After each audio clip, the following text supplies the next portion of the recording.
And welcome back, everybody, to the Michigan Business Beat, brought to you, of course, on the Michigan Business Network. And we're in our studio in downtown Lansing. But that, of course, as you know, gives us access to the world. So we go out there and we find stuff that is very important to businesses. And we found an author and an EOS implementer, actually, who's got some really good words of wisdom for all of us.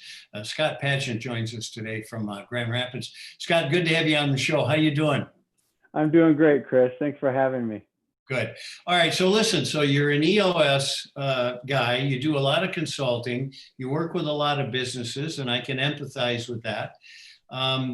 So now you are an author. Let's talk about that. What brought to you this opportunity to do a book?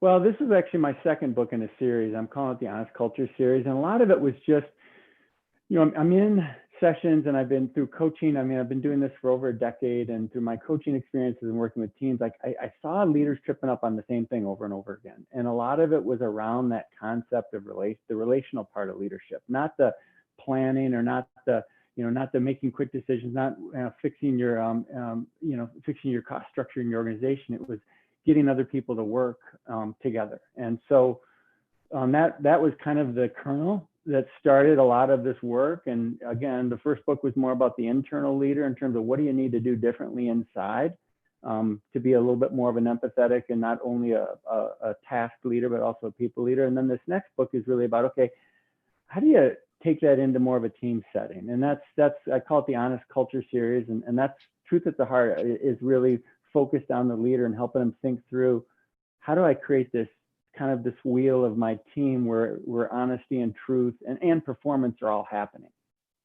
So let's talk about the format of this, because it's very interesting. I mean, you call on people who obviously you've worked with, but also you respect, and what they gleaned from all this and how they performed. Run down a little bit of how you put this together and who you talk to.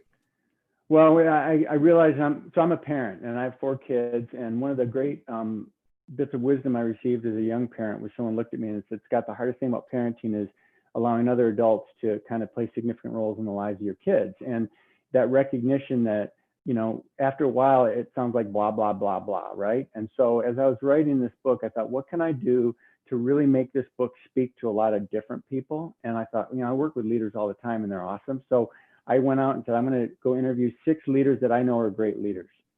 And I'm going to interview them and ask them questions and not tell them what my model is, but just talk to them about truth and planning and all. And how do you connect with people when you're busy, and when do you pause the team, and all those types of things, and just take their wisdom. And so collectively, the book actually got 50% bigger, because probably about a third of the book is wisdom from these leaders. And I thought that was super important because they can, I can write a book, but how do I bring value to the leaders I'm trying to help? And I thought the interviews were it was my favorite part of the book, because I got to really spend some time with some great people. Well, it's pretty amazing when you take on an endeavor like this, how much it enlightens you. True. Yeah, there's a whole different interview on the things I took away. Like, wow, that's brilliant. Yeah, I got to do that. Yeah, absolutely. Okay, so let's go. If you want to go through a few of the leaders and what that conversation was like. Yeah, and I'm going to start Javier Olvera, which you might have met him. He was a 50 company to watch, Supermercado Mexico, a few years ago. And Javier was really interesting in the sense that, as we boiled down truth and trust, he said, he made a great quote one time, and we always talk about planning. I talk a lot about creating the target, and that's kind of that planning process. And a lot of people think, well, planning is because businesses do that. And Javier mentioned this. He said, if we all understand the plan and are committed to working to achieve it, fear loses its power. And so if you think about planning, and that was one of the things Javier, in stepping back, it was just a very, he's an entrepreneur, and it was one of those bits of wisdom. I'm like, yeah, that's true. I mean, the plan is about helping everyone understand, here's what we're doing, so that the fear of achieving and the fear of, oh, it's all on me, kind of goes away. And I thought that was super important. Another leader that I talked to, Paul Doyle, who worked at Coastal Container. He's the CEO actually of Coastal Container and Coastal Automotive here on the Lakeshore. And one of the things, Paul talked about is that when we when we don't address with truth the things that we see that shouldn't be happening, it's our way of actually, to the rest of the company, it condones that behavior. Yeah. And so you begin to recognize the importance, especially as you grow your business, and especially even in these times. I talk to leaders who have seen behaviors come into the workplace because of things happening outside the workplace, that if they didn't address them right away, it's just, it's going to boil over. And so you get wisdom like that when you talk to leaders. And those were two examples of kind of those aha moments for me that I thought was just brilliant.